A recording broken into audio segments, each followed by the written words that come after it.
Hi friends, ఈరోజు micro ఓవెన్లో popcorn ఎలా చేయాలి. ఇలా గ్లాస్ బౌల్ని తీసుకోవాలండి. యాక్టివ్ పాప్కార్న్ ఇలా గాజు బౌల్నే ప్రిఫరెన్స్ చేయాలండి. ఎప్పుడు మైక్రో ఓవెన్లో ప్లాస్టిక్ని యూజ్ చేయకండి. గాజు బౌల్స్ యొక్క ఇవే బెస్ట్ అండి. ఇలా వేసుకున్న తర్వాత మైక్రో ఓవెన్ని మైక్రో పవర్ ఆన్ చేసుకోవాలండి. ఆన్ చేసుకుని 2 minutes టైం పెట్టుకోవాలండి. 2 minutes టైం ఇచ్చాను, స్టార్ట్ చేయాలి.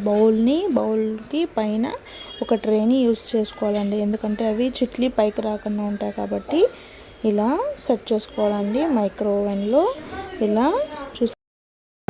సెట్ చేసుకోవాలి. పైన ప్లేట్ని ఇలాగా అండి చూపిస్తున్నట్లు వీడియోలో ఇలాగా బౌల్లో చూడండి. బౌల్ ఎలా బాగా పేలాయి చూడండి.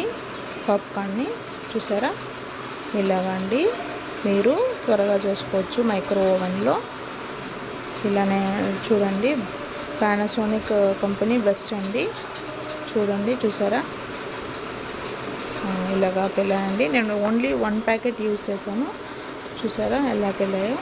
బాగుందండి, టేస్టీగా. మనం ఫాస్ట్గా క్విక్గా చేసుకోవచ్చు అండి దీంట్లో. Please like, share, subscribe friends.